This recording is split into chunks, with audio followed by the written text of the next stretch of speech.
Okay, I think we're live. Let's check that.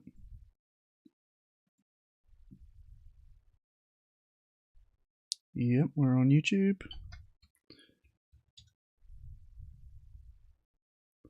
And there we are on Twitch. Sweet. Well, I'm going to do a bit of debate prep today. I have this guy, Matt Acton, who I now have a date for the debate, which is the 24th, I believe, February 24th. So it's about 2 weeks out, and I've got a bunch of things that he has told me that he wants to debate, so, you know, we've got something to go on there for kind of points to look into and so on. So we'll do a bit of that, but I'm going to do a classic streamer thing and eat my lunch. Eat my lunch while I watch a video.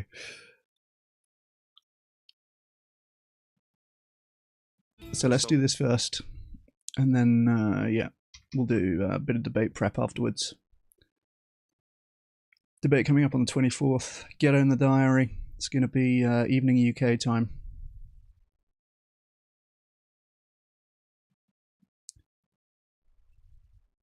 Let's watch Neil Dallaghan from Rethink Priorities, using research and strategic thinking to help animals effectively. Let's go. So common that it's legal. G'day folks, and welcome back to Giving What We Can. In this episode, I'm joined by Neil Dallaghan, a senior researcher at Rethink Priorities. Rethink Priorities is a non-profit organisation that conducts critical research to inform policymakers and major foundations about how to best help people and non-human animals, both in the present and in the long-term future. In this episode, Neil provides an overview of his work on improving animal welfare via legal reforms and alternative proteins. He shares his experience as a researcher within the effective altruism community. We cover the emerging cause of wild animal welfare, and finally we look at what we can all do to help animals. So without further ado, here's Neil. Well, Neil, thank you so much for joining us. I'd love to hear more about you and the work you're doing at Rethink Priorities. Great, thanks for having me, Luke. I'm really looking forward to chatting.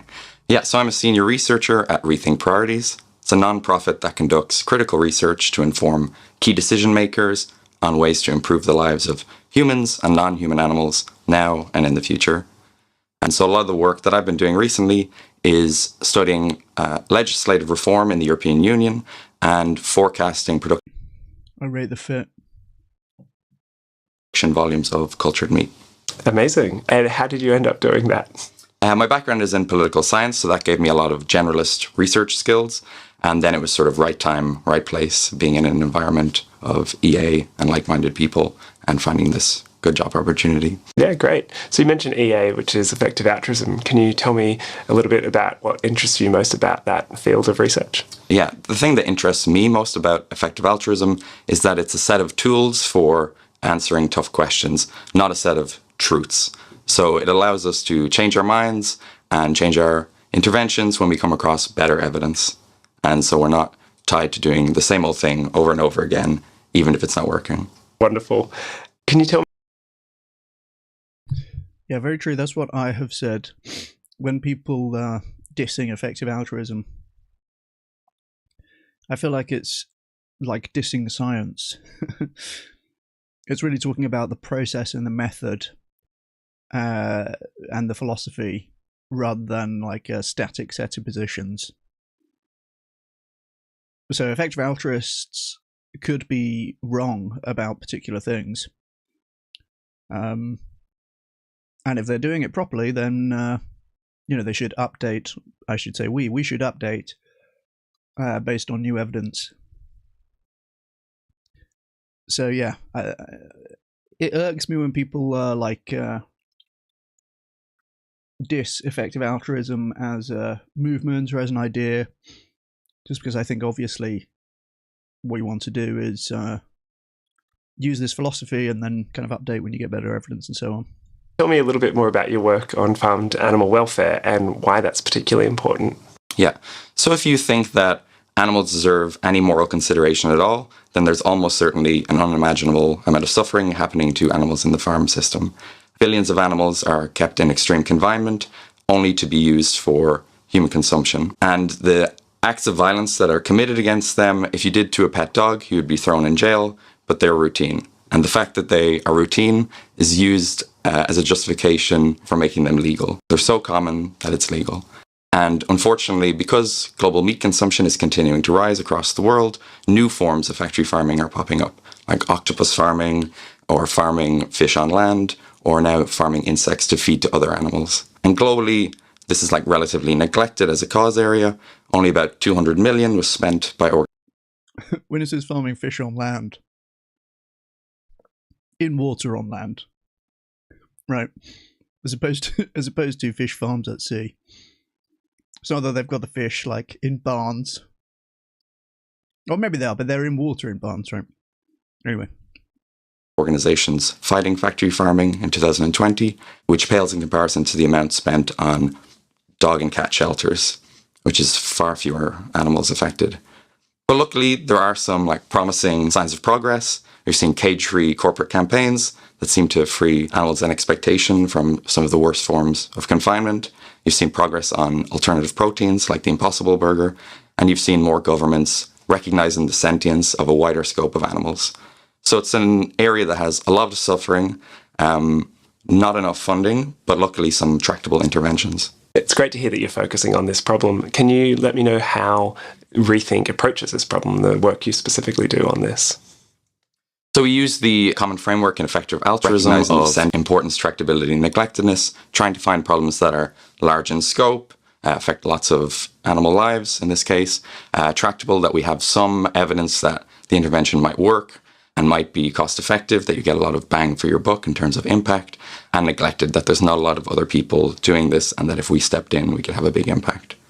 We've talked about farmed animal welfare. Another quite significant group of animals that is affected is wild animals. I'd love to hear about how you see those two problems comparing. I don't have a strong opinion because I don't work in the wild animal team, but I think there are some key What's up, Tristan? Good to see you. Thanks for joining. considerations. So you might think that wild animal welfare is really important just on the scope of it, because there are trillions of animals in the wild that could be suffering.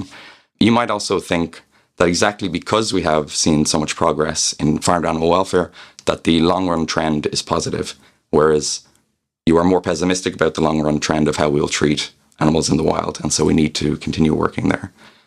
On the other hand, exactly because you might think that we don't have a moral obligation to animals that we don't directly harm, you might think it's less important to work on, or you might think that because of your theory of moral circle expansion, that we have to get people to care about people first, and then farmed animals, and then animals in the wild that we cause harm to, and only finally animals in the wild that are suffering not from human causes. One other consideration is about how much tractability there is in the field. So in farmed animal welfare, we have some idea of what works and what to pursue. Wild animal welfare is at a much more foundational stage where we're still developing what are even the questions, much less what can we actually do to help them. That really helps to clarify. Thank you. So looking at this from a donor perspective, what advice would you have for someone who's a maybe small to medium-sized donor giving in the hundreds to maybe low tens of thousands of dollars over the course of a year? What would you direct them to do if they were interested in farmed animal welfare?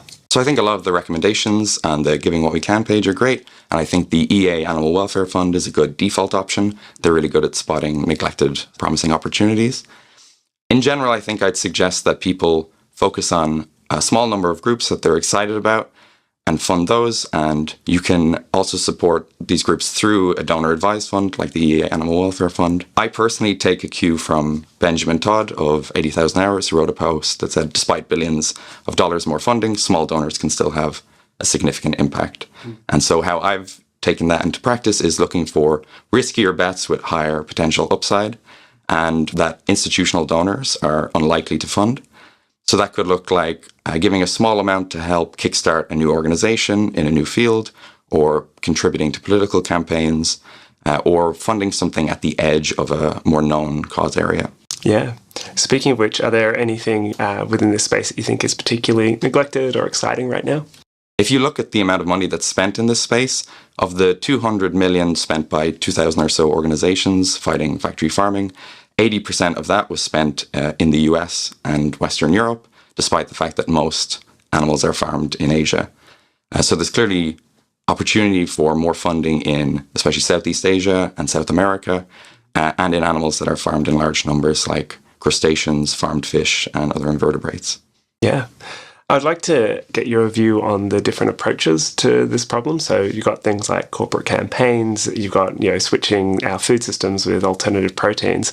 Where do you see this landscape here, and what the different things are promising for different reasons, and kind of what the interplay might be? Yeah, so the first thing to say is it's not a binary between those two popular options. There's also lots of other promising interventions like legislative reform. Hey, Jason. Good to see you. Thanks for joining, dude. Movement building, moral circle expansion. But those definitely are two of the ones that are sort of cool and receive a lot of funding. And I think they're both great. Corporate welfare campaigns, especially the cage-free ones, have attracted a lot of funding because they have a proven track record. Mm-hmm. They're expected to free millions of hens per year from cages. And also we've seen some progress on broilers. Those are chickens raised for meat, and improving the conditions there. I think there is a chance that this type of intervention will face diminishing returns. However, I'm still optimistic that there are improvements that we can make in this type of intervention, expanding to farm fish, and hopefully in a few years we'll have better data on what's working there, what the asks should be. On alternative proteins, it's a big category of possible things. You could be working in an alternative protein company yourself, helping to develop the new wave of Impossible Burgers or Beyond Meat. You could be building the academic field, or you could be lobbying governments to ease the path to these products being introduced. But in my opinion, I think that alternative proteins matter only in so much as they are being consumed and bought in place of conventional meat, or at least that they are getting people to expand their moral circle and be willing to support policies that improve animal lives. So I personally would be more interested in seeing more work on the impacts of alternative proteins rather than accelerating the category of products that are available. That's interesting. It seems to me almost obvious that better and cheaper alternative proteins are going to be a good thing. I think in the long term, you're going to have, these are the alternatives to animal products, and then whatever else is going on can be different parts of that equation, basically.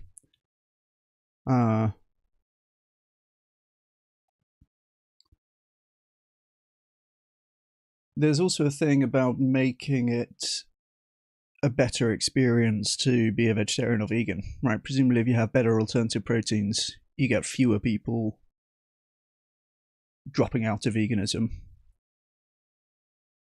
than you would if you have worse or less widespread alternative proteins as well. There was a whole thing about, whether in fact price and taste competitive alternative proteins would displace demand for animal products. I think that's definitely one part of the equation. I think, I talk about push and pull factors, where better alternative proteins, better animal product alternatives are like pull factors, pulling more people towards some alternative, but then you also need push factors, which you could think of as conventional or traditional animal advocacy, around diet change advocacy, vegan advocacy, and so on, which is putting the reasons to change in front of people. Right, that's your street activism and your documentaries. I think all of that stuff benefits alternative proteins, and alternative proteins benefits that stuff because it's on the one hand making it easier to give up animal products, and on the other hand, telling people very loudly, hopefully, the reasons that they should give up animal products. Clearly it's going to be easier to give up animal products if there are better, cheaper alternatives. So I wonder if they'll say any more about that. And another thing about alternative proteins.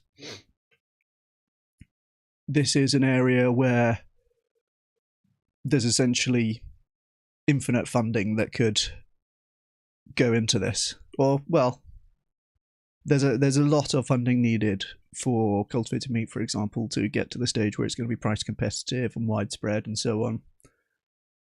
So that's a pretty tractable thing to be spending money towards.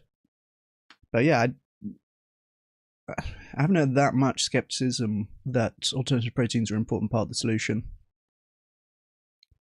Yeah, true, Tristan. I say to people it's easier and easier to become vegan because of all the new products being released. Yeah, that's very true. And that's obviously a good thing, right? It's been a painful few years where we've actually seen some of these products taken out of the market. I used to say this is only going in one direction and these products are only going to get better and cheaper and more widespread. But now it's kind of no longer obvious that that's the case. But even so, there's scientific progress made on cultivated meat, for example, that can't be undone, which is a good feature of alternative proteins as an intervention. You know, even with like the cage-free commitments, as we've seen, some companies can backtrack on that. They can set targets and then move away from them, or even if they implement it, I don't know if there's any cases for this. Even if they implement cage-free commitments, they could go back on that and say, we need to reduce our prices, we're going to reintroduce caged eggs. But with scientific discoveries, like now there's a record of this new method of making cultivated meat cheaper or whatever it may be. That's not something that can be undone. So that's a nice feature of alt proteins research as well. I would be interested in your views on some of the most effective policy interventions as well, and some of the successes there. Yeah, policy is also quite a big scope. Obviously, we've seen the work on cage-free corporate campaigns. Hey, Jake, good to see you. What's kicking? Prime Research has got a good thing about policy. I'm always bringing up the Bryant Research now. Where's our policy thing on here? Policy levers to reduce meat production and consumption. Here we go. I'll put this in the chat because it's quite, I find myself referring to this a lot. This nice table. You've got 4 types of policy interventions, being financial things, prescriptive things, or what's sometimes called command and control regulations, where it's like, these are the rules, as opposed to taxes. Informational things, and then behavioural things. I think behavioural are some of the most promising. Financial things, you've got like taxes on animal products, subsidies for alternative proteins, carbon trading schemes, and voluntary farm transitions, right, buyouts. And then here you've got regulating animal production. This is like your welfare standards, which I'll take the chance to plug one more time. Oh well, I'll probably do this again. The consultation, if you haven't already filled this in, this is to get UK cages for egg-laying hens banned. You can copy-paste these answers at this link. So that's your prescriptive things. And restricting animal product consumption.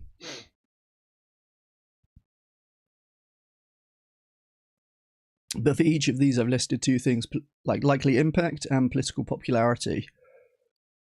Some of these things are just very unpopular politically and very difficult to pass, therefore. So there's a couple of examples where in Denmark they had meat-free days, 2 days a week in public catering. So your schools, your public sector, canteens and so on. They had meat-free days 2 days a week, but it was so unpopular that they in the end had to row back on it. And they've actually since done some much more popular policies, including alternative protein subsidies, which is going very well for them. So you've got to think about political popularity. Another one with low popularity is animal product taxes. Right, meat taxes. Seems like a good thing and that's something that we would support, but you're going to struggle to find a political party who wants to make that a policy because most people are going to oppose it, right?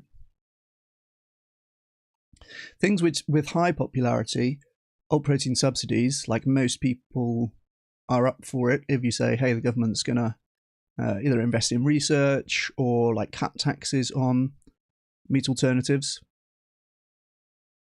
And also regulating animal production. This is something where it's in the 90 percentile. It's in the 90% of people say that there should be stricter regulation on animal farming, right? High welfare standards in farming. Most people agree with this. Almost everyone agrees with this.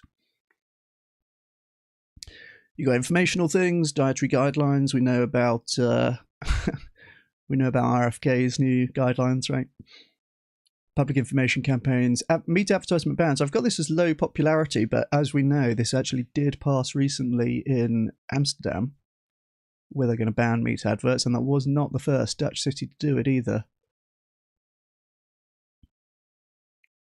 And then the behavioural things. This is, I think, like very tractable and very high impact. This is your defaults in public catering, like default plant-based in public hospitals and prisons, for example. And the reason why this is much more popular is because you're not restricting people's choices. You can still have meat if you want to, but if you do things like defaults and non-segregated menus as well, there's not having like a separate vegan section in the menu, you're going to increase selection of the vegan dishes, sometimes double. There's one study where it doubles. And then increasing the quality and quantity of plant-based options available. So yeah, having a higher proportion of the menu made up of plant-based things is going to be a good thing as well. So there's a few things on here which are likely high impact and high popularity. I think alt protein subsidies, welfare standards on farms, and then behavioural interventions. This is really like the kind of policies we should be prioritising. Let's see what he might say something completely different. Netherlands is a cool country. True, Tristan. Translate neatly into legislation. You have many states in the US that have now banned or are phasing out cages for egg-laying hens. And similarly in Europe, you've seen some countries do the same. And now the EU signalling that in the coming decades it might phase out crates and cages for a whole swathe of animals in the food system. So I think we have a good model there of like building up pressure on the private sector side and also engaging the public to motivate their public officials. Yeah, great. Taking a step back a bit now, it would be great to hear just the basic case for why research is important for improving animal lives. Yeah. So I'm biased, obviously, because I work in a research organization, but I think research is important for the targets, timing, and tactics for the animal advocacy movement to employ. So in terms of targets, a lot of the research is very foundational, trying to establish which animals are used and suffering in the largest numbers. It would be great if organizations could target their strategies towards the animals that are suffering in the largest numbers. But in many cases, we have a lot of uncertainty about how many animals there are or have no numbers at all. So a lot of the research is just establishing those basic facts. On the tactics, as I mentioned before about cage-free corporate campaigns, we now have some evidence that those work, but there's still a lot of uncertainty about what might work with fish as we move forward in that area, or other animals that have not been the focus of attention of the EA movement. And then in timing, you can see in the alternative protein sector that I think a lot of the success of products like the Impossible Burger and the Beyond Meat Burger come from years that they spent in research and development to develop much better products than you'd seen on the market before, rather than rushing into the market with an inferior product. And so I think that's a positive case for spending more time doing research. Yeah, so you're often in the weeds of the research and you're seeing things that most people on the outside wouldn't. When you speak to someone who might be, say, a... Well, I want to hear that again, the whole protein assessment. We now have some evidence that those work, but there's still a lot of uncertainty about what might work with fish as we move forward in that area, or other animals that have not been the focus of attention of the EA movement. And then in timing, you can see in the alternative protein sector that I think a lot of the success of products like the Impossible Burger and the Beyond Meat Burger come from years that they spent in research and development to develop much better products than you'd seen on the market before, rather than rushing into the market with an inferior product. And so I think that's a positive case for spending more time doing research. Yeah, so you're yeah, okay. So funding of making our protein products better, that sounds sensible. Yeah, no problem with that. And I think that's the Good Food Institute is the place that I would recommend giving in that sense. They've been animal charity evaluators recommended before. I don't think that they have any alt protein organizations primarily right now. You're often in the weeds of the research and you're seeing things that most people on the outside wouldn't. When you speak to someone who might be, say, a donor, what are the things that typically surprise them or don't necessarily intuitively grasp right away? Yeah, so the first thing that surprises most people is the lack of research. Unlike in human health and development, for animal welfare, there isn't this publicly available, high-quality set of analysis on what interventions work and what don't, or cost-effective estimates. So what evidence there is available is largely poor quality, and the good quality information is limited to cage-free corporate campaigns. But in reality, there are many other interventions that are already operating at scale. I would be really interested in hearing, from a personal perspective, what really motivates you to work on this problem. Yeah, so I entered this space not having thought much about the animal welfare issue. I entered as a generalist researcher looking for neglected opportunities where I could apply my skills. But a lot of the work that was done by my colleagues, Jason and Daniela, about invertebrate sentience really caused me to update. I hadn't considered the moral significance of, more commonly known farmed land animals like chickens and pigs. Yeah, so we've taken things from a donor's perspective a few times now, and talking about research more broadly. I'd love to hear your thoughts about the many different ways that people might approach helping animals. Yeah, so I think broadly there's 3 categories. You could use your career. True, Tristan. And I like that I kind of like that there's so much to be done as well. More research on alt proteins, and then more research also on what interventions work with respect to reducing animal suffering more broadly. Hey, Rebecca, good to see you. When do we think lab-grown meat will replace 1% or more of regular meat? That's an interesting framing. So some people are surprised to learn there is already a decent amount of cultivated meat on the market. This is primarily, there's really 2 companies going at it currently. One is Wild Type, which is an American company that makes cultivated salmon, and they are selling in restaurants already in the States. So there's a bunch of restaurants where you can go and sell cultivated salmon that has not come from an animal. And that's available in restaurants. And then the other is Vow, which is an Australian company. And they are also available, I think, in restaurants, I want to say in Asia, maybe also in Australia.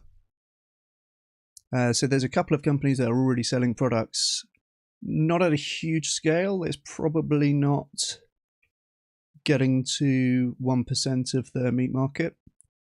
But 1% is an appropriately modest target, I think, to shoot for at first. So there's a couple of companies that have made it already. There's regulatory approval, therefore, in these countries, right? In the States and in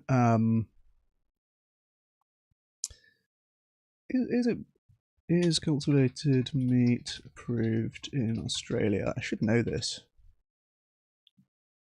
Yes, June 2025. Yes, okay, nice. Okay, cultured Japanese quail. So again, should also know what a quail is. Oh damn, okay, I was going to guess it's a fish. Okay, so avian meat in that case. Is quail a dish in Australia?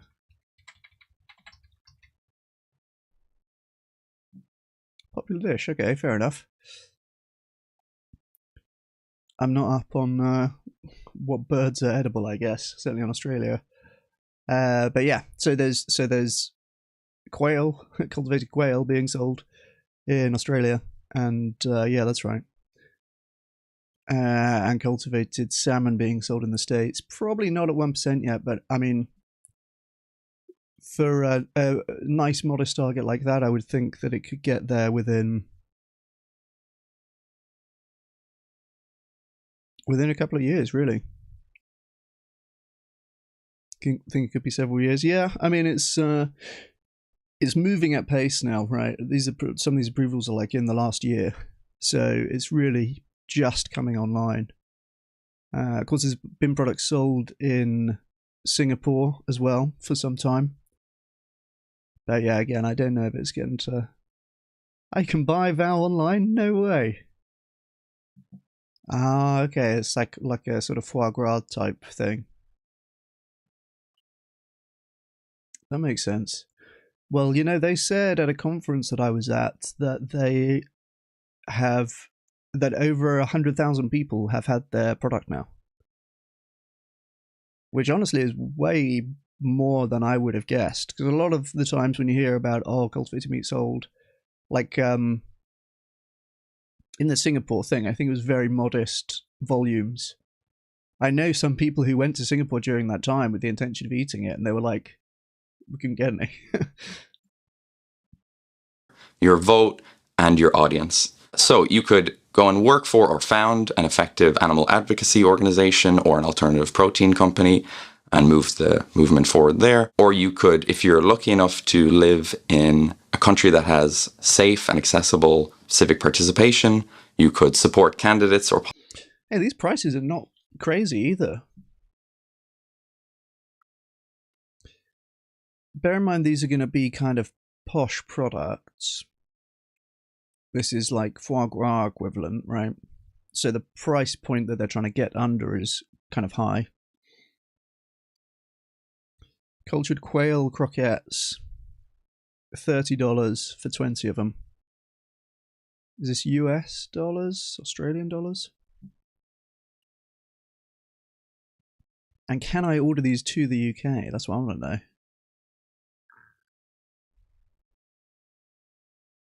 Let's try it, hey?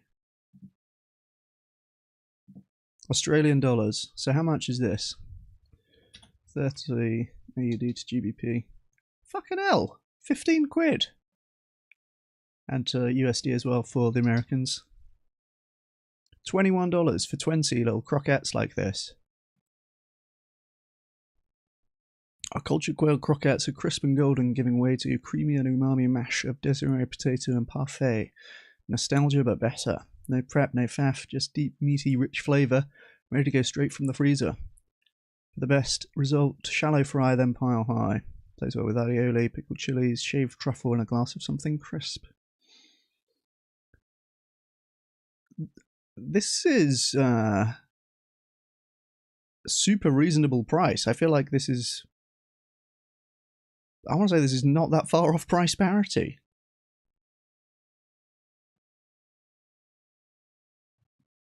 Let's do quail croquettes. I want to find, I guess, an Australian supermarket.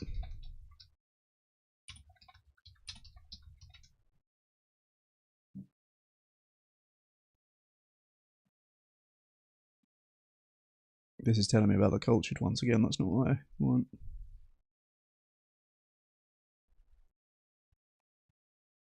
These are all telling me about the cultured ones.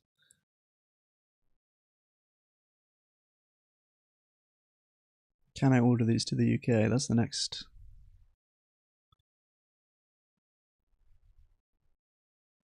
Yeah, add to cart. Oh, we already had it.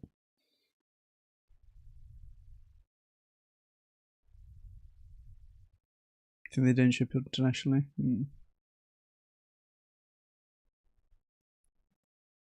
Yeah, it looks like you're right. Only in Australia. I can't believe how cheap these are, honestly. I feel like this is going to be similar to the price of just regular quail croquettes. It's going to be a very middle-class dish. Policies that might improve the lives of animals, or you could run for office yourself. If you happen to have a public platform, such as being a journalist or an academic, or have a YouTube channel, then you can raise awareness about animal welfare issues and advocate for the sort of giving opportunities as well that we've discussed. True. This guy discovered Vegan 2.0 channel.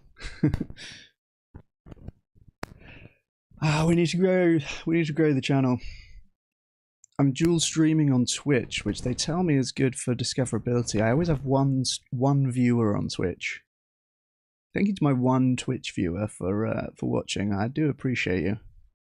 You're keeping Restream in business at the moment, as far as I'm concerned. Yeah, I don't know. I thought that was going to be alright for discoverability, but I'll probably sack off Restream if I don't see any traction on the Twitch. Yeah, true. Like the stream. Drop a like. Drop a like. I'm so excited for the future when I can go to a store on the cheapest proteins, plant-based and cultivated meats to take out most of the meat out. Yeah, it's so true, Tristan. It's going to be, you know, you look like a young lad based on your picture there. I think it's going to be in our lifetimes that meat from animals is way more expensive than the cruelty-free options. Yeah, also, if you want to help out, do spam the stream in any Discord channels or Twitter or whatever, wherever people go. You know, we gotta grow the movement here. Right, we'll finish this video and then we're going to do a bit of debate prep. I've got a Google Doc with things that Matt Acton has told me in DMs. So we'll do a bit of research on the kind of talking points that we'll take there. 29, yeah, okay, good man. We're gonna get there. We'll be all right. I think it's gonna be sooner than you think. The price of animal products is just going up and up. It's likely to continue. Another personal question now. I'd love to hear something consequential that you've changed your mind about recently.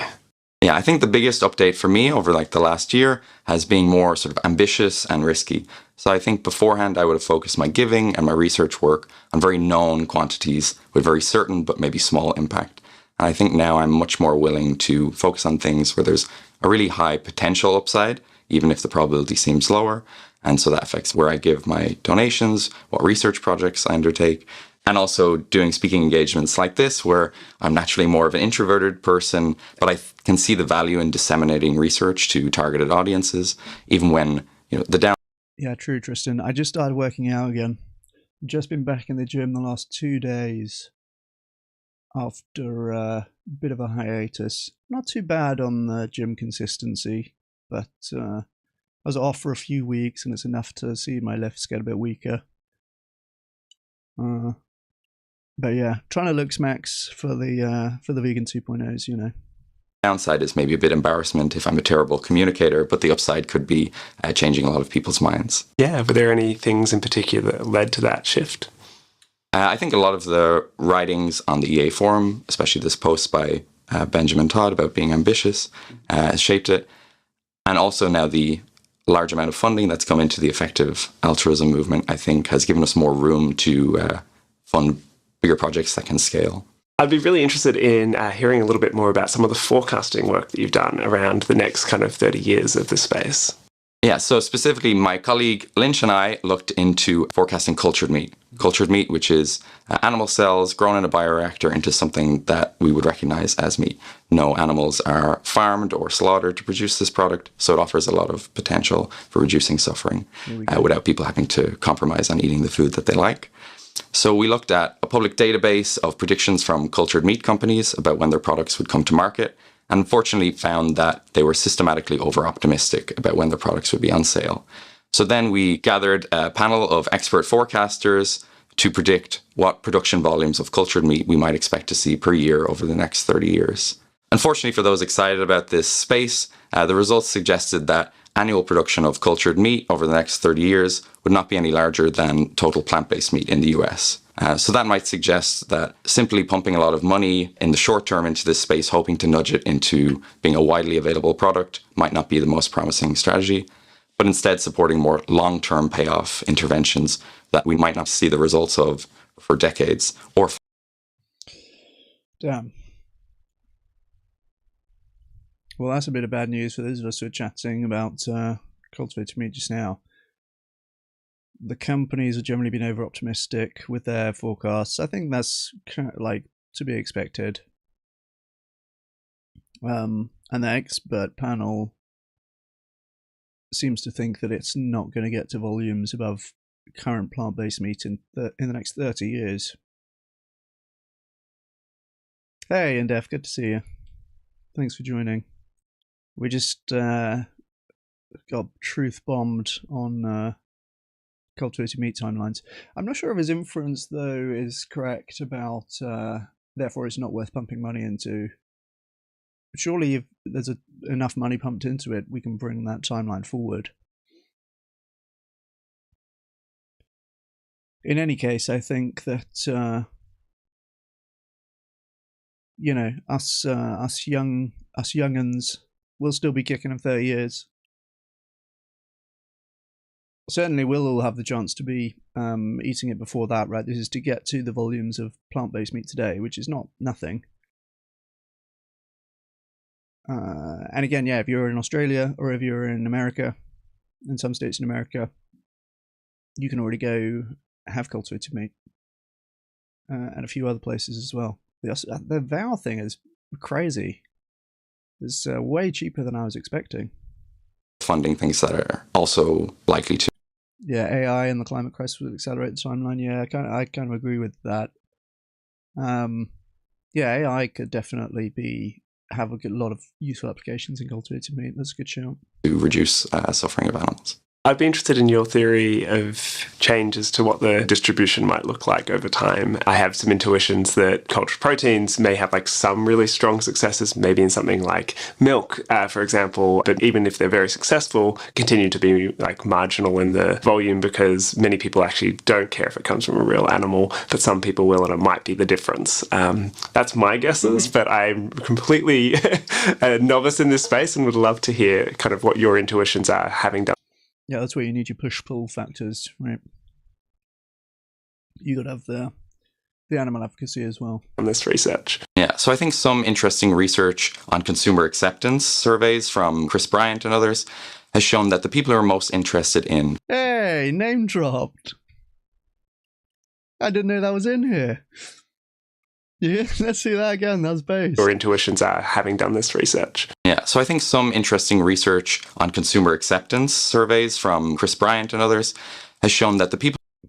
Don't say the research is shit now, okay? That'd be a real climb down. People who are most interested in cultured meat are right now heavy meat eaters, whereas the people who are interested in plant-based meat are more like vegetarians or flexitarians.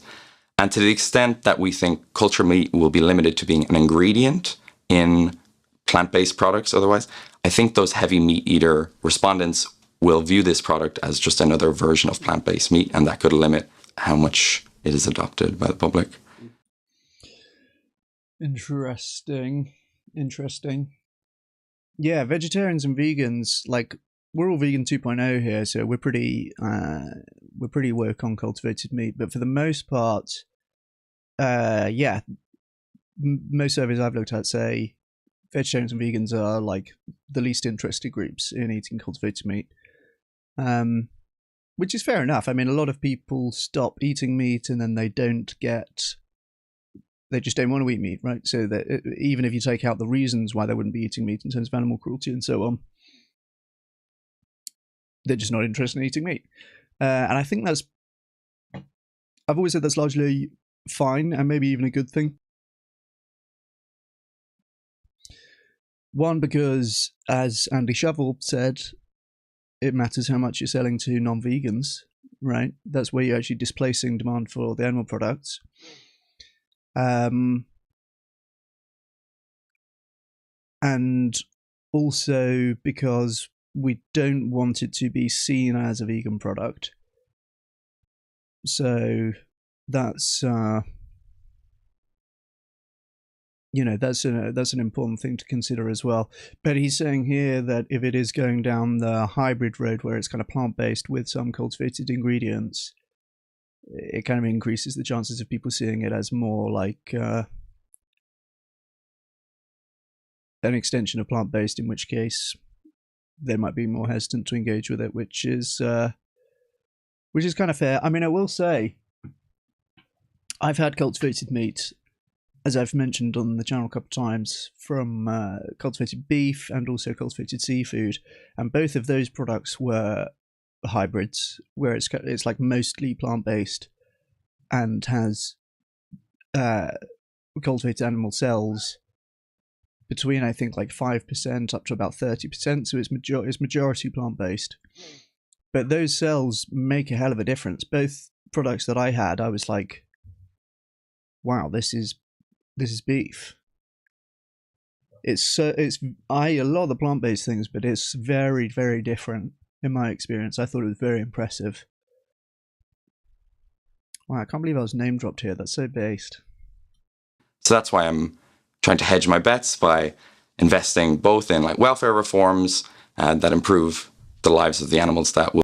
Yeah, true, Jake. They had the eggs, the cells from an egg, right? And they said that they got them in 2018, and they're still using those same cells. So they're producing cultivated meat, and the sort of marginal number of animals used is 0.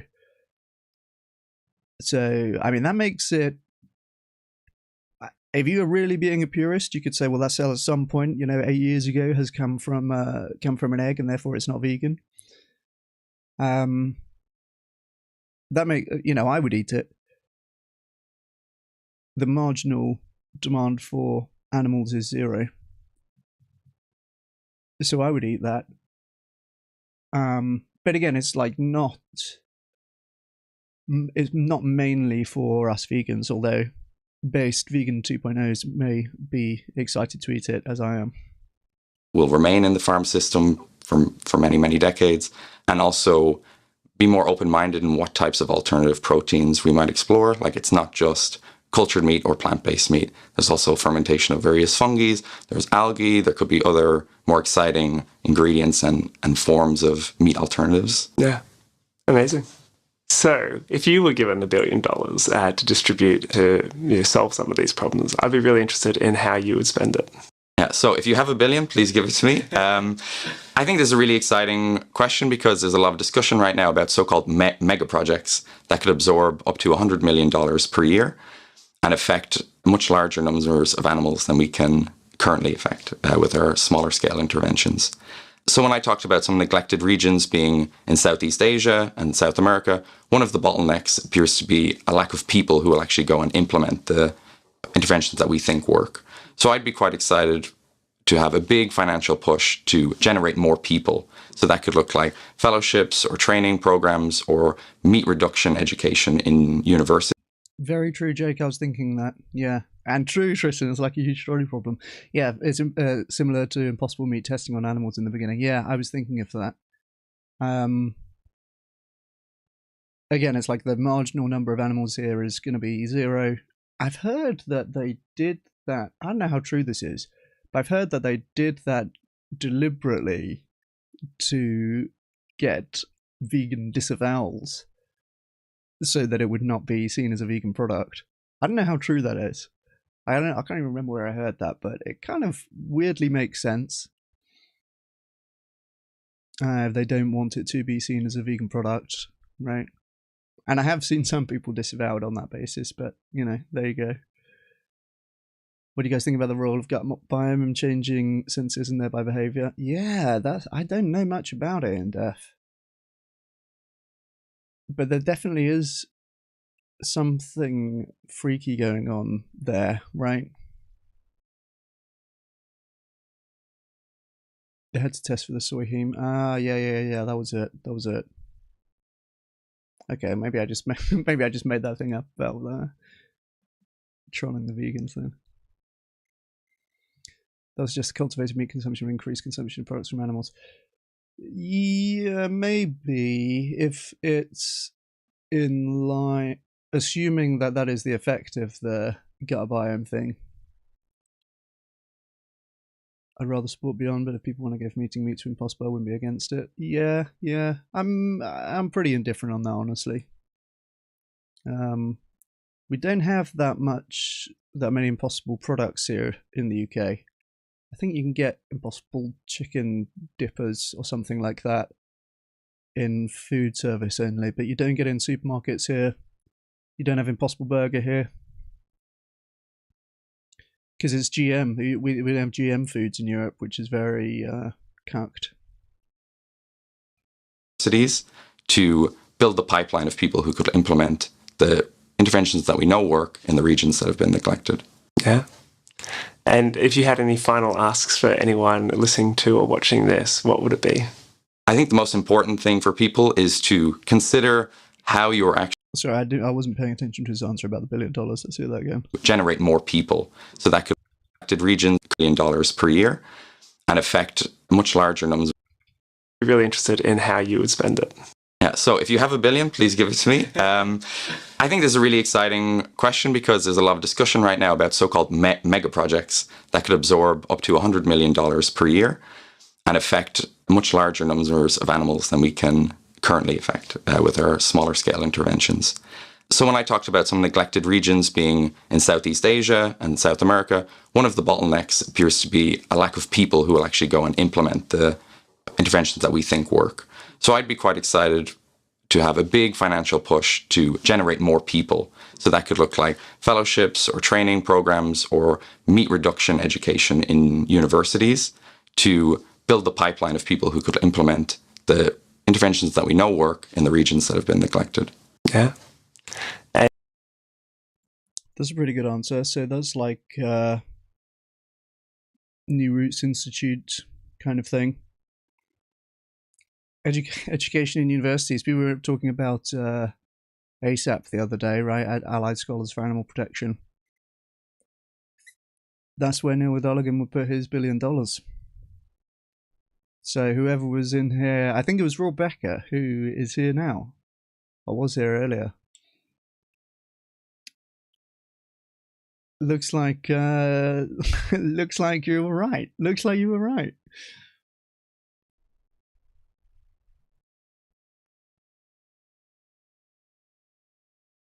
Yeah, education.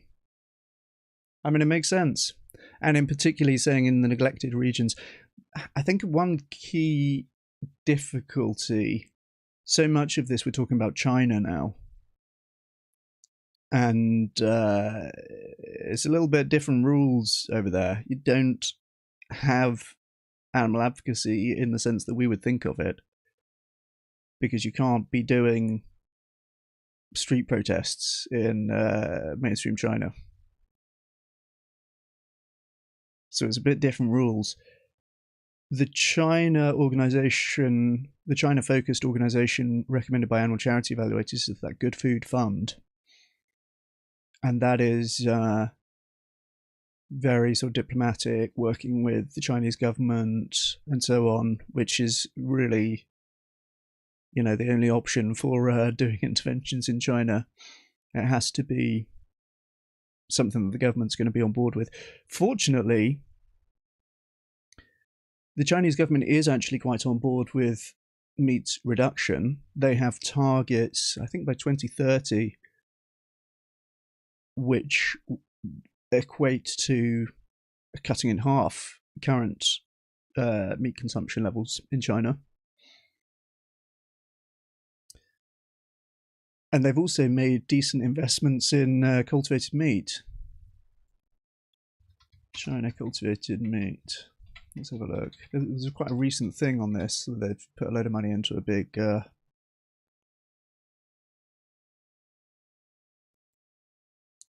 culture meat project. From the Good Food Institute, look closer. China is quietly making moves on cultivated meat. Let's get my dark reader here, which is making it a bit difficult to see. From GFI APAC. With the world's most important global climate change, COP26. Okay, this is a little bit out of date, hey? Well, let's look at this from Green Queen Media, July 2025. This is a bit more recent. Is China leading the cultivated meat innovation race? A new patent analysis argues the case. Okay.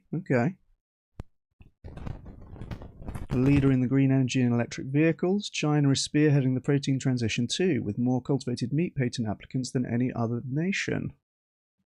Okay. Could China be winning the alternative protein innovation race? Experts suggest that as the world's largest consumer of meat, it can only decarbonize it if half of its protein supply comes from alternative sources by 2060. Okay, so we're looking at decently long timelines here. And the country is responding to that call, mirroring its advantage in green energy, mobility, and artificial intelligence. New analysis by the Good Food Institute APAC found that the top 20 all-time patent applicants for cultivated meat, 8 are from China. Of the top 20 all-time patent applicants for cultivated meat, 8 are from China. Okay, they're talking about individuals, are they? Or companies, I guess. Okay, yeah, companies. Jingnan University, Joe's Future Food, Avant Meats Co., Zhejiang University, China Meat Research Center. I haven't heard of most of these. Which low-key makes me optimistic, because there's obviously more going on than I know about. Haven't heard of any of the South Korea ones either.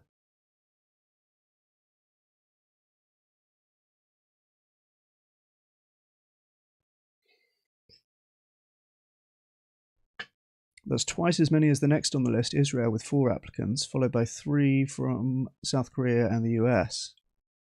Given that China's earlier commitments to accelerating clean energy technologies are what ushered in a worldwide shift towards electric vehicles and solar power, China's heavy involvement in the future food sector has the potential to single-handedly drive down global production costs and turn niche products into mainstream staples. Murta Goska, Managing Director of GFI APAC, told Green Queen.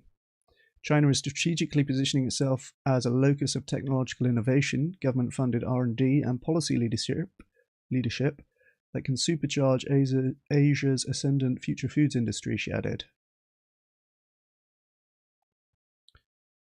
While the US leads in total unique patent applications, thanks mostly to Californian firm Upside Foods' 143 filings, patent families are a better indicator of where technical innovation is most diverse, according to GFI APAC. Patent families, okay. This is because patent families are collections of applications related to the same invention, where unique patents include individual patents filed for the same invention in multiple jurisdictions. Okay. So a higher number of patent families indicates progress on a wider range of scientific fronts. The number of patent families is significantly greater from Chinese entities than other markets, totaling 160, with cultivated pork maker Joe's Future Food leading the way in China with 25 applications. Globally, it's only surpassed by Upside Foods, which has 43 patent family filings.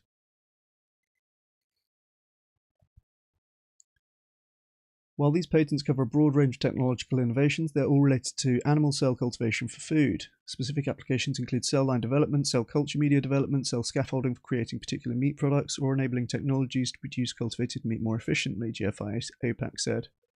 It's worth noting that China's applicants include multiple universities, such as Zhejiang University, 21 patent families, Jingnan University, 16, and Ocean University of China, 12. This suggests very strong government interest and an intentionally collaborative approach to build a national cellular agriculture ecosystem. The country's universities have filed more cultivated meat patents than public institutions in the US and Europe combined. In fact, Asia Pacific is home to more cultivated meat patents than North America and Europe collectively. Asked why China is home to such a high number of patents, Goska contended, by mastering the art of making delicious and affordable protein directly from animal cells, China can produce a whole lot more of it while bolstering its self-sufficiency.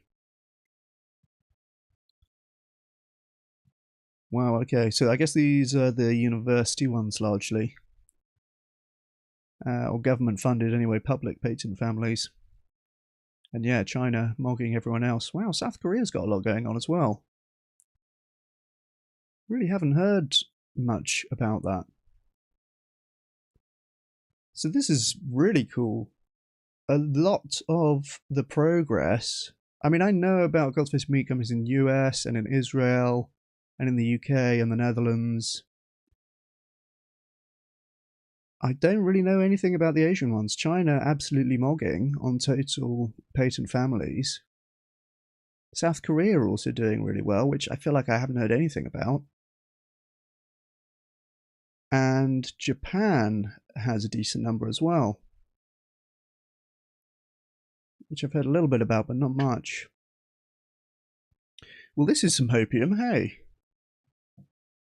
A lot of the progress going on in cultivated meat is literally in play, like things that I knew nothing at all about. Patent research comes on the back of a big few months for China's alternative protein ecosystem. At the annual Two-Sessions Summit, top government officials called for a deeper integration of strategic emerging industries, which included biomanufacturing, and identified strengthening IP protections for microbial proteins as a food system priority. An official notice about China's agricultural priorities before the summit, the Ministry of Agriculture and Rural Affairs identified the safety and nutritional efficacy of alternative proteins as a key priority, while research in novel food tech to create the next generation of food was also highlighted. And a week later, the number one central document, which signals China's top goals for the upcoming year, underscored the importance of building a diversified food supply system, including efforts to cultivate and develop biological agriculture and explore novel food resources. The following day, a briefing by Mara featured a call to action to develop new resources such as plant-based meat, according to GFI APAC. At the start of the year, the country saw its first alternative protein innovation centre open in Beijing, fueled by an $11 million investment from public and private investors to develop cultivated meat and fermentation-derived proteins. Well, this is all some good hopium. Fill your boots, lads. Ah, my one Twitch streamer has chatted something, which again looks like it might well be spam. But, you know, I appreciate you. I appreciate you.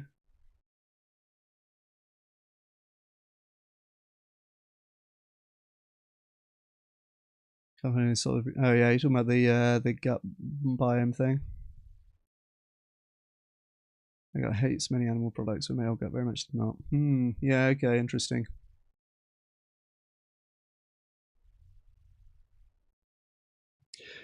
Good question, Jason Gert. Is cultivated meat kosher and halal? Very good question.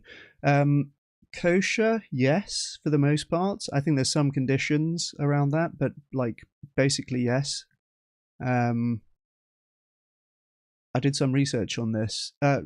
Pretty much all the rabbis who had said something about it when I did this research a few years ago were quite enthusiastic about it.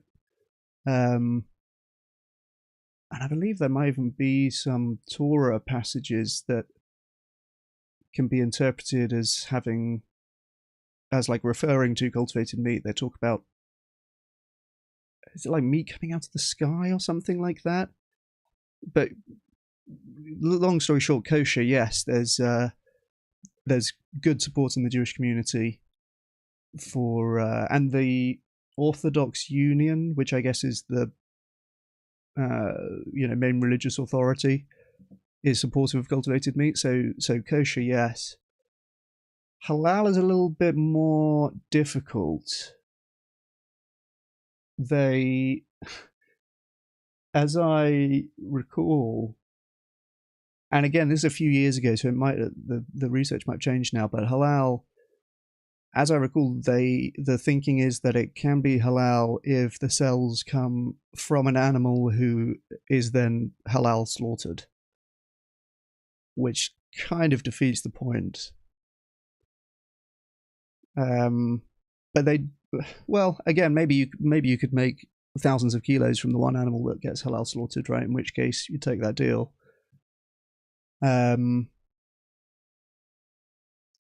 But they do have a based thing about know if the culture medium has animal blood, or animal serum, which that's in line with what we would want, right?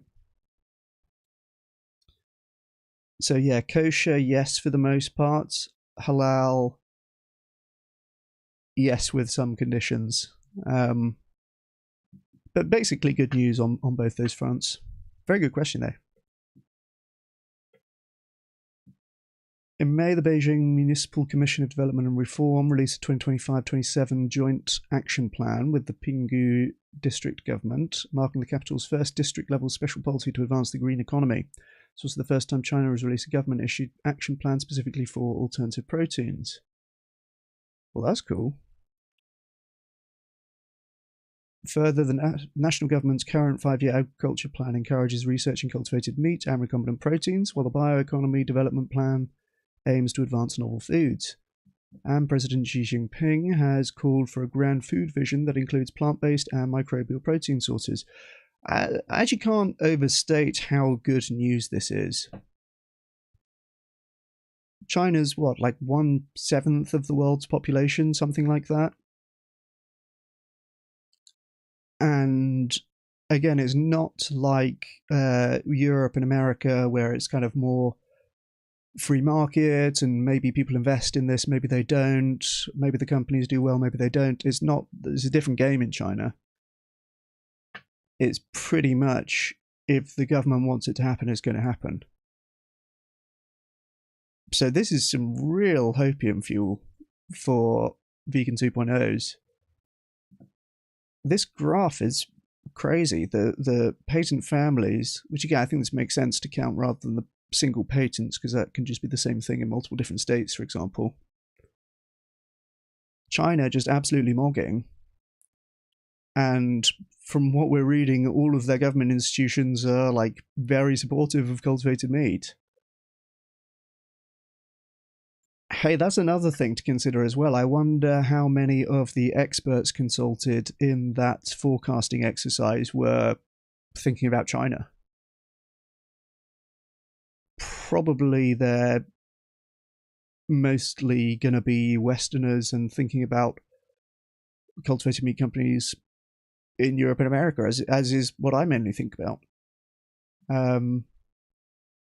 But it could just be like China from the top rope just absolutely smashes it, and we're all left following in their wake, like as they have with energy, right? We're reading on the Sandcastles blog.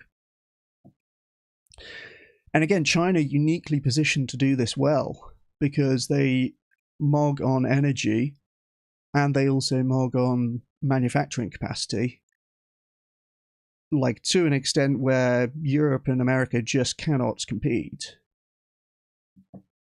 So this is some real good news. I would not bet against cultivated meat being big, having read all this. China has additionally formed a new UN working group with its regulatory counterparts in Singapore, South Korea, and Saudi Arabia, which centers on the implementation of global guidelines for food safety assessments of cell culture media for cultivated meat production. These will help streamline regulatory review processes and fast-track the market entry of these proteins. Damn, more good news. Yeah, Singapore, which was the first country to approve cultivated meat for sale, their regulatory agency is quite proactive at consulting with other countries and helping them to get there and get cultivated meat appropriately regulated as well. I know they were consulted in the US FDA approval of cultivated meat, and probably in the Australia one as well.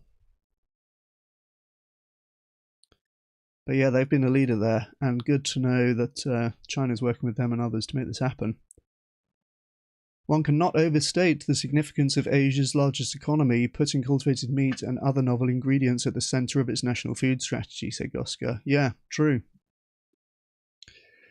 It remains to be seen whether the country's political leaders will ultimately pull all of the policy and manufacturing levers at their disposal, but staking out a key role in the alt protein sector's development all but guarantees that if cultivated meat becomes a globally traded commodity, China will join Singapore, South Korea, and other forward-thinking nations in reaping the rewards. Well, based China. Damn, I'm glad we read this. This is real high quality hopium fuel. This is pure. I don't know if we'll read better news than this week.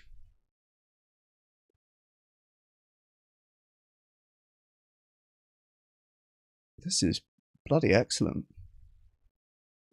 The fact that it's public as well really makes a big difference, because patents within private companies are leveraged so as to, well, maximize profits for those private companies, right? And unsurprisingly, most of the patents in the US are in private companies. But this looks like more than half, anyway, maybe 60% of the patents in China are public. So that is just the Chinese government saying, we fucking know how to do this now, and we're pulling out all the stops to make it happen. This is a real good bit of hopium. Hey Tufty, welcome, good to see you. Wonder if cultivated pork will ever be kosher? Yeah, that's an interesting question, Tristan. I think there was some chat about that. I think that's where most of the religious authorities were like, probably not. But you know, that's another case of like, they're not eating pork anyway, so it doesn't really matter. But yeah. All right, let's finish this. We've got 30 seconds left on this video, and we'll get into some of the talking points for that debate. I actually have to go in half an hour. But yeah, let's finish this up. And if you had any final asks for anyone listening to or watching this, what would it be?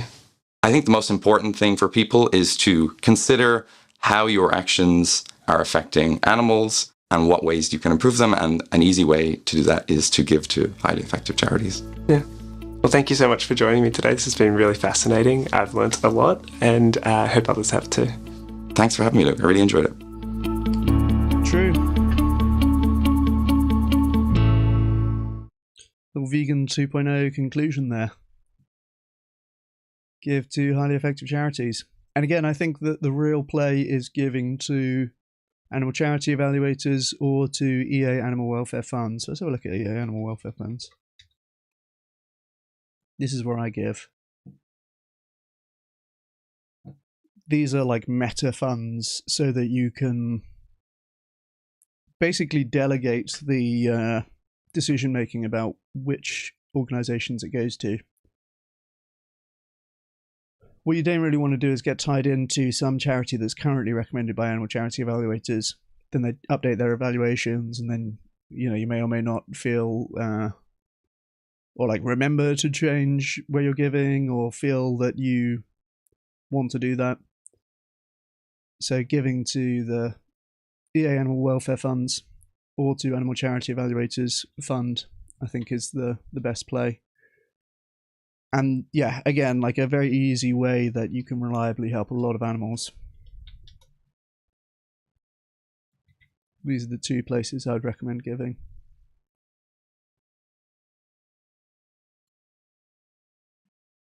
If we get a lot of people doing this, it's honestly a game changer for animals. Okay, no, I know, I know what we'll do. I know what we'll do. We won't spend the last half hour doing research for that debate. I do need to do that at some point, maybe next stream. But we've got some excellent LinkedIn content to look at.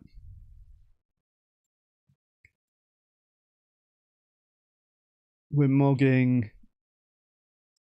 dairy industry lobbyists over on LinkedIn lately.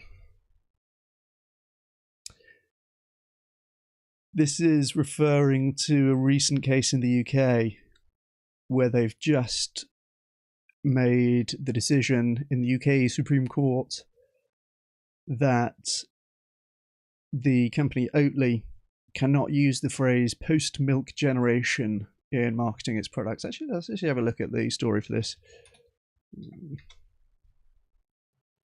Oatly loses long-running milk battle with dairy lobby.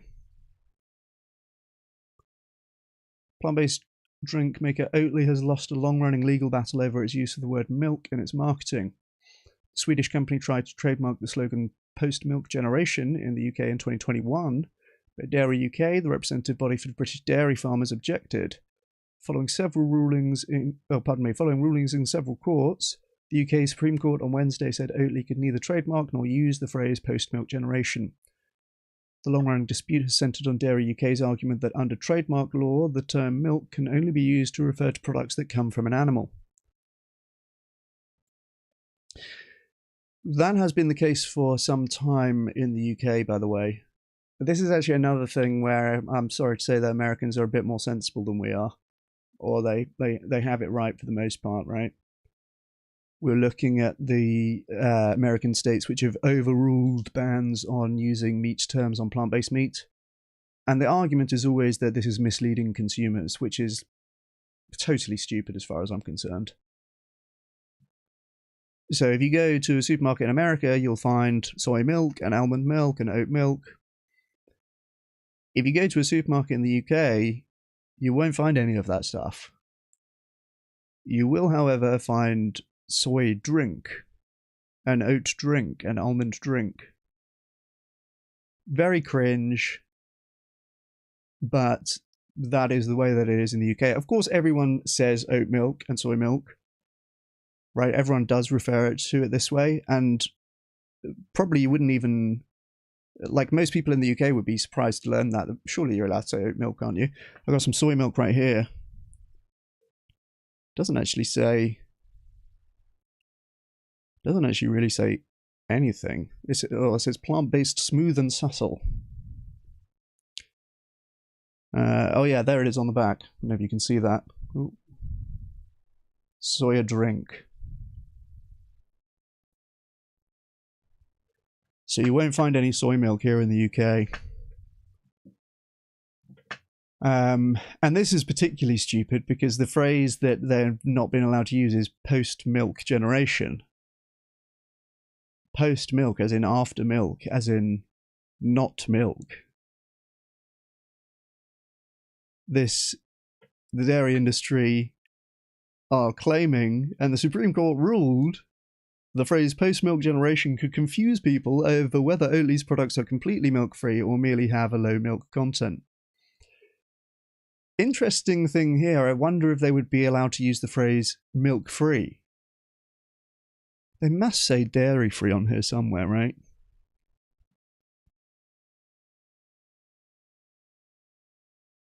It says naturally lactose-free. It says plant-based. So, I mean, it's the stupidest thing. There used to be a product called Not Milk.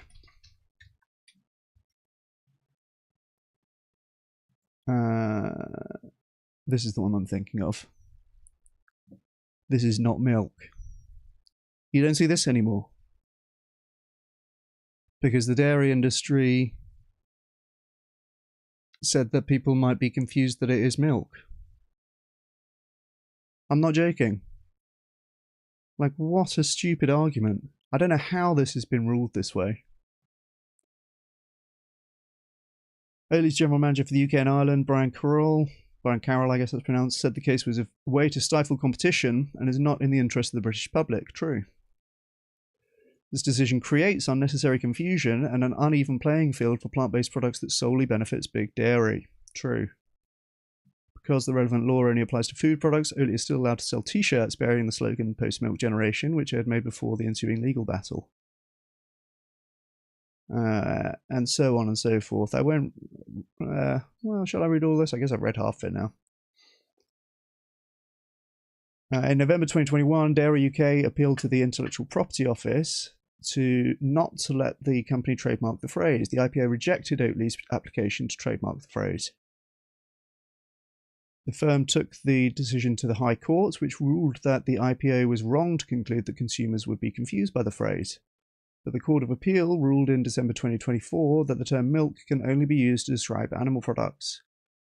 So we've had the Intellectual Property Office, the High Court, and now the Court of Appeal, and now the Supreme Court. Following the ruling, Judith Bryans, Chief Executive of Dairy UK, said the body was delighted. The ruling, she said, helps ensure that long-established dairy terms continue to carry clear meaning for consumers. Yeah, it's just going to be so confusing if you write on oat milk, post-milk generation. People are obviously going to think it's milk, right? I mean, it's going to be so confusing.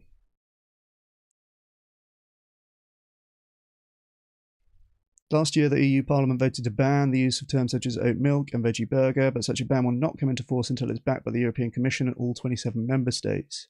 Yeah, the EU's so cooked on this stuff. It's such a waste of time. Like, is anybody confused by this? European farmers have argued such terms mislead consumers and threaten their industry. This is what it's really about. Just leave out the mislead consumers part. This is obviously bollocks. It threatens their industry. That's what they're concerned about. But they have to say, oh, it could be misleading to consumers. Maybe people will think oat milk or milk-free means that it has milk. Maybe people will think this is not milk means that it has milk. Like, what? Environmentalists have said the ban will harm sustainability efforts and is an overreach by the meat and dairy industries. True. Richard May, partner at law firm Osborne Clarke, said of the Supreme Court ruling it confirms that even post-Brexit, the UK will continue to take a strict approach to the use of protected dairy terms closely aligned with the EU regime. Yeah, that's a nice framing for the Brexit voters. The key principle is straightforward. If a product is not derived from animal milk, it cannot be marketed using reserved dairy designations such as milk or cheese. Companies like Oatly will now likely limit their use of terms like dairy-free to factual information rather than branding and marketing, May said. So yeah, they won't use dairy-free in their marketing because that could be confusing to consumers who might think that it's dairy. Who made this decision? Like, this is so obviously dumb. But anyway, we posted about this on LinkedIn. Hey, nice to see you, Tristan. Thanks for checking in. I appreciate you. They also have legislation against lab milk. They don't. Not yet. Not yet, anyway.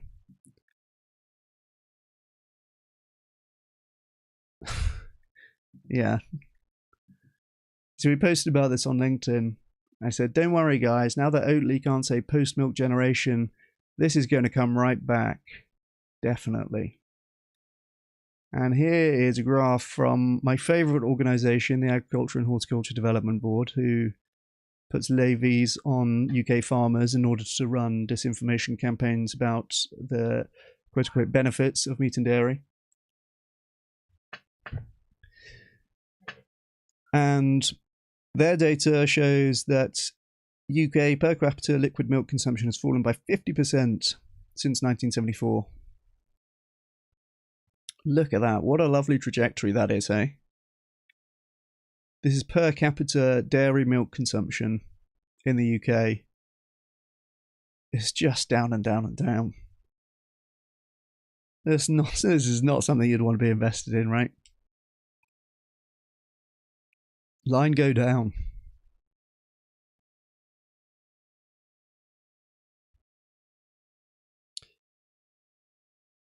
We got so far almost 90 likes on this. Pretty good, pretty good. I'm stoked with that. No, I'm not gonna lie, that's banging. I'll link it in chat in case anyone wants to add to that.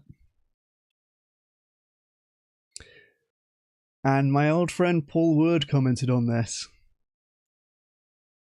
My old buddy Paul Wood. This is the guy that I had a good debate with a little while ago. And he often, he's a frequent LinkedIn commenter. Says, when looking at dairy consumption, it's better to consider all dairy products, milk, cheese, butter, etc. Here is the wider view. Dairy remains a staple in the UK diet. By the way, this feels like ChatGPT to me. We've got the M dashes here. I have a pretty low opinion of this guy, but I thought he was better than this. I never thought I'd say that. Paul Wood, I thought you were better than this. Dairy remains a staple in the UK diet, consumed by over 90% of the population, with cow's milk, cheese, and yogurt being the primary products. While liquid milk usage is slowly declining, looks like pretty quickly declining, honestly. While liquid milk usage is slowly declining, driven by changing breakfast habits and plant alternatives, cheese and butter consumption is growing, and whole milk is seeing a resurgence. So, who can tell me what's dumb about this response? I've posted this graph showing liquid milk per capita fallen 50% since 1974, and Paul Wood comes on, and, well, there's a few things that are dumb about this response, actually.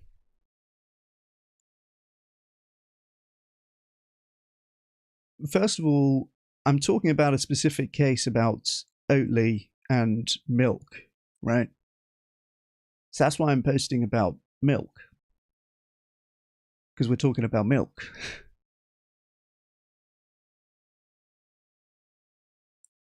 So, when looking at dairy consumption, it's better to consider all dairy products, milk, cheese, butter, etc. Says who? Better for what? We're talking about milk. Right, so immediately it's like changing the frame to some more favourable ground for dairy overall. Which, we're not talking about cheese and butter here, we're talking about milk. The story's about milk. I don't know how else to say it. Now we've got dairy remains a staple in the UK diet, consumed by over 90% of the population, with cow's milk, cheese and yogurt being the primary products. So it could be the case that it's consumed by over 90% of the population, and that per capita consumption has fallen 50% since 1974. These are not mutually exclusive. Right, over 90% of people consume dairy products. That does not mean that consumption is not massively down. So these things are not mutually exclusive. So that's another second reason it's a dumb comment.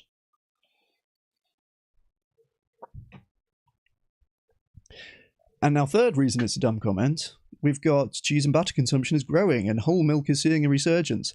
So we're just going to cherry pick particular dairy products which are going up.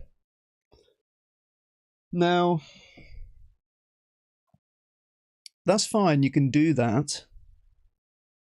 But the reason is immediately clear that this is bollocks. Is, as I've commented here, one line destroyed this. If overall dairy consumption was up, you would have said that. Right, he sees this post about milk consumption going down and down and down and down and down. And he comments, well, it's really better to look at all dairy products. So think about it from his perspective, right? If you're commenting on this and you're trying to big up dairy in the face of a post showing devastating losses for per capita milk consumption, first of all, let's change the subject to all dairy products. That's the first thing. Now, what would your next move be if you were Paul Wood? You'd probably go and look whether you could say overall dairy consumption is still up, right? That's what you'd go and Google or AI search. So he's done that and found, presumably, that there's no evidence for that. He'd love to be able to say, hey, you're only looking at milk. If you consider all dairy, it's actually going up. But he hasn't said that. And so I'm pretty confident to infer from that that overall dairy consumption is not going up. So I said if overall dairy consumption was up, you would have said that. Oh, someone else commented on here, and I guess either blocked me or deleted their comment. I think deleted their comment. Which that is a sign of a mogging. Yeah, okay, they haven't blocked me, so that's good. That seems like a plant-based person as well. Alright, let's not blow them up. So, deleted comment there. I guess, should I delete my comment? I guess I'm going to leave it for now. they commented quite long. They said, "Oh, this seems very dismissive. It's fair enough to look at different dairy products, blah, blah, blah." And I just said, "Is overall dairy consumption up?" So presumably they've also gone and Googled that and found that it's not, and then deleted their comment. Which, okay. So then we've got someone else came in and says, yes, overall dairy consumption is up. There's a clear decline in products that contain lactose, but aside from that, yogurt, butter, and cheese consumption are all up, which a few people, Paul Wood and a couple of other meatheads. This person's always liking pro-meat comments on my posts. I have to go after these people at some point. And then Paul Wood shared this article from AHDB, same source as the graph, by the way, showing milk consumption down and down and down. Now they've got GB milk deliveries, volumes continue to grow. I have to admit, that's not terminology that I was familiar with. I was like, what's deliveries in this context? And when I looked that up, it's the amount of milk delivered from dairy farmers to dairy manufacturers, right? And here, one thing about this is he's looking at more recent data. My graph, overall big picture, goes back to 1974, but I did notice it actually ends in 2018, so I don't have the more recent years on here. I literally just searched this up on Google and posted it.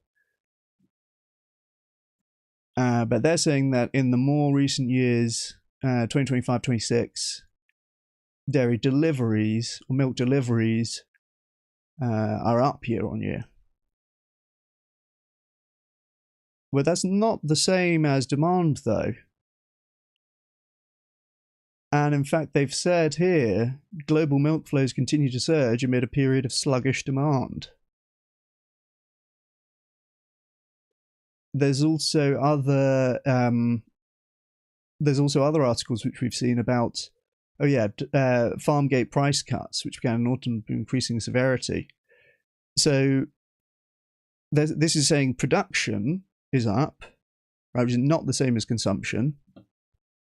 Milk production is up. Also, we're looking at a different period of time here, but that's aside, right? Milk production is up, they're saying, but sluggish demand causing prices to fall.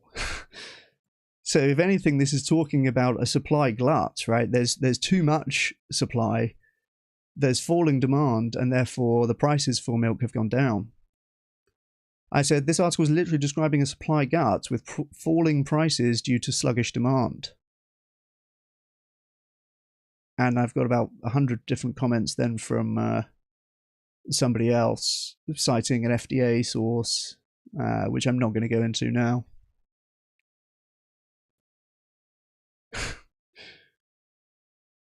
Let's have a look at the further battle with This in another comment thread. Paul Wood, Chris, it's a pity for you that people other than your true believers read your posts and are happy to correct your misconceptions.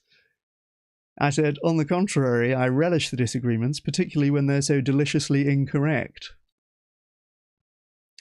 And Paul said, it's a true Trump-like skill to say something is incorrect when I posted the link to the source of milk collection for GB. I said, and I explained that the link you posted doesn't support your claim. It actually said the milk prices are falling due to sluggish demand. All right, this is this is the best comment, maybe the best comment I've ever seen. I wish I could say that it was mine. But this guy comes on and says, it's almost like some men are really, really defensive about milk. I said, the number of dairy lobbyists coping on this post is wild. And he replies, the best comment I've ever seen. Cope 30.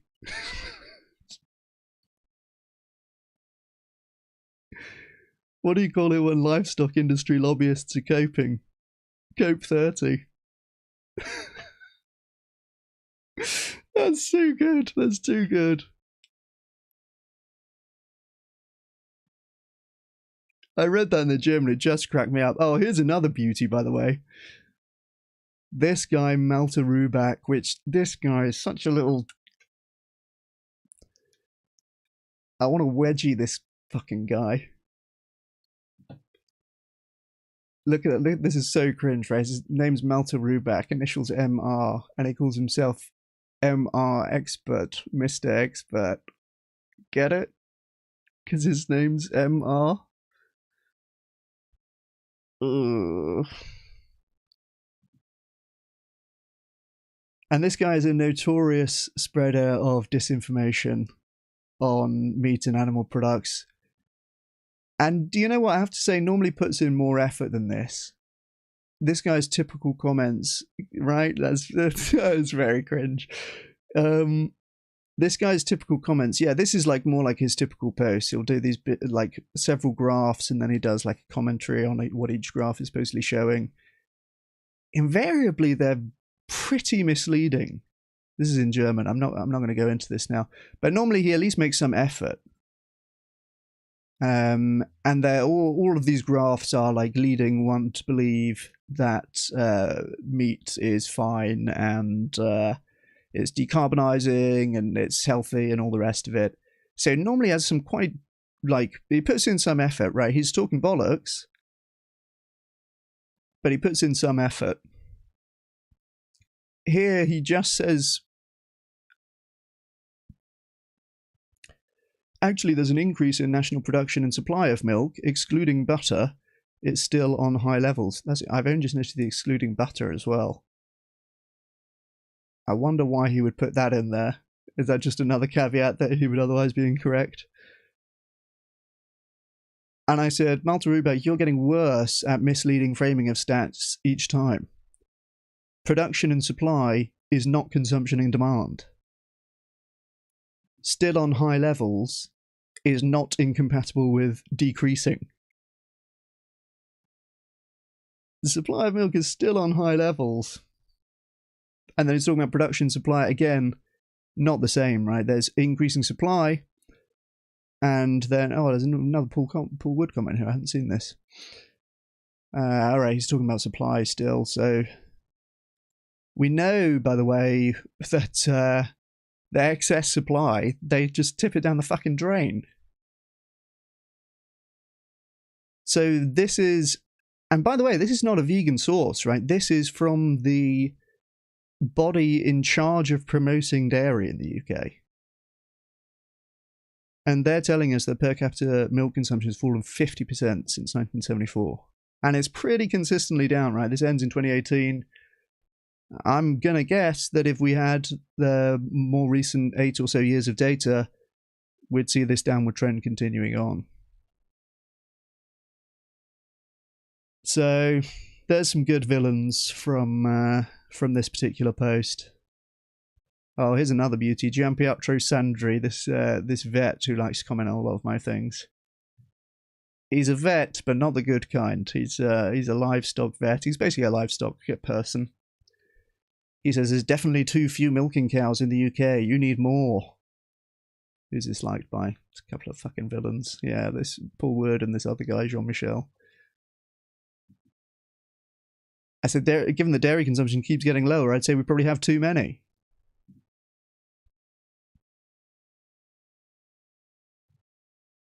And then we've got dairy farmers coming on here. Like, there's a lot of cope going on here. But this is pretty clear, wouldn't you say? But don't worry, now that Oatly can't confuse consumers by saying post-milk generation,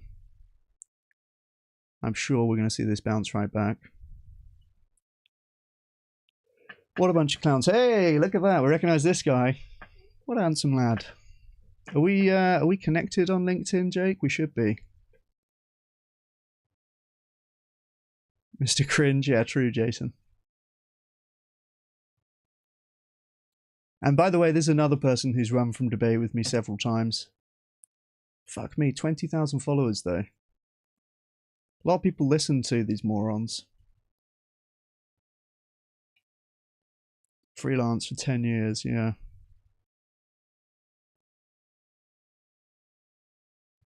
He'd be a pretty good villain as well.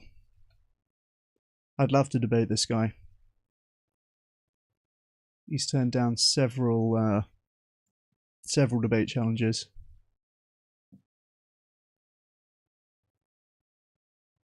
Let's actually bring up, let's get the dark reader back on. This is a bit savage.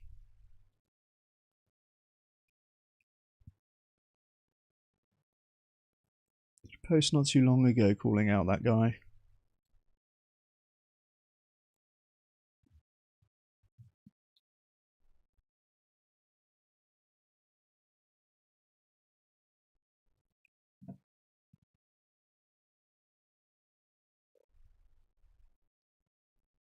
Yeah, we do be sharing the shorts on LinkedIn, by the way. LinkedIn is where it's at, truly.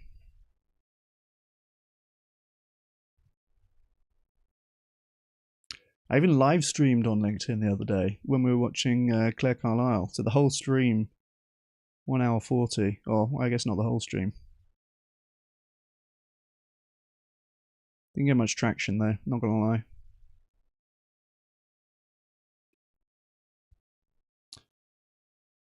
I don't know if I'll be able to find this post now.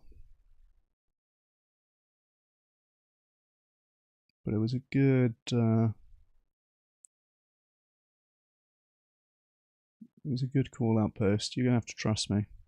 Oh, here's a clip from a Matthew Nagra conversation.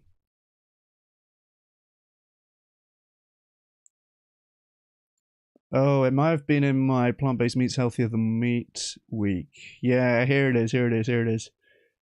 Plant-based meats healthier than meat. Don't be fooled by meat industry promoters talking about natural and holistic foods being better for you. Plant-based meat is higher in fiber, lower in saturated fat, and reduces the risk of heart disease compared to meat. That's why meat promoters like Malte Rubach and Dr. Matthew Elms will refuse to debate this topic. If you think you know someone who can argue against this view, please tag them. I haven't found them yet.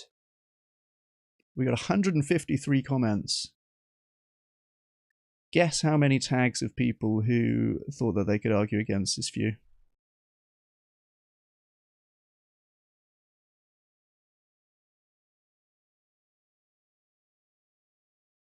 Yeah, 0 would be the answer that you're looking for there. A lot of people obfuscating, putting random crap, talking about processed food. This is actually the post that I made my ChatGPT comments video about. Oh, not this horse shit again. Yeah, this guy's a real piece of work.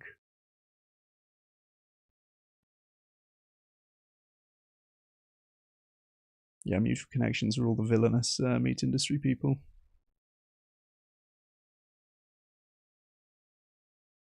But yeah, this guy who claims to be creating the next generation of critical thinkers is probably one of the dumbest people I've interacted with on LinkedIn, I'm going to say. Nice, there's my guy Jason Gert. Coming in. Yeah, this is another good post. Believing the plant-based meat is unhealthy because it's ultra-processed is like believing the bicycles are bad for the planet because they're vehicles. I was proud of that one, not gonna lie. That's done well as well.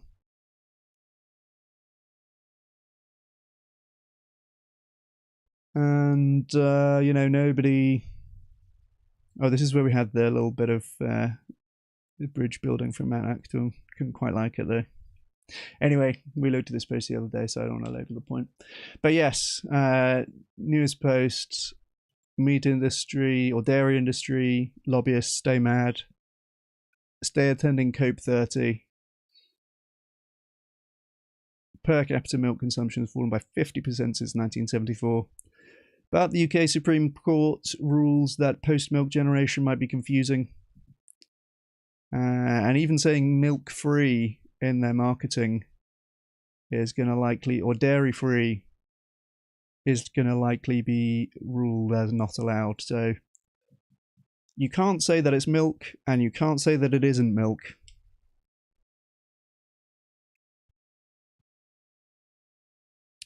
Keep supping that oat drink, keep sucking that soya drink. Goodness me. I mean, what a tiny victory in the scheme of things, right? The Dairy UK person says, we're delighted with the result.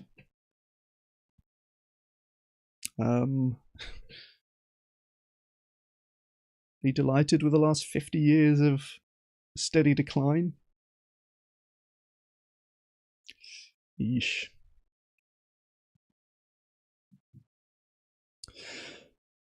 Right, I'm going to have to leave it there, I'm afraid. A couple of people just joined on YouTube, but sorry about that. You just missed me. I've got a meeting in 3 minutes, so I'm going to have to duck out.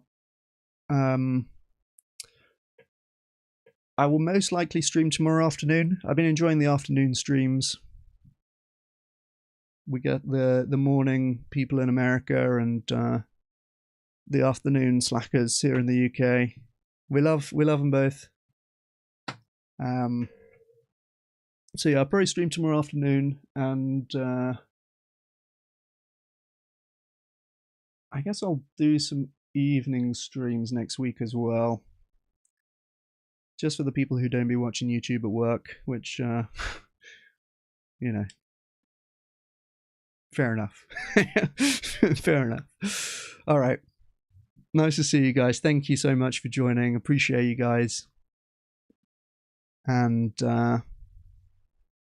yeah, we'll take care. Nice to see you, Bretta. Sorry I just missed you, dude. Take care, everyone, and I'll speak to you soon. Cheers.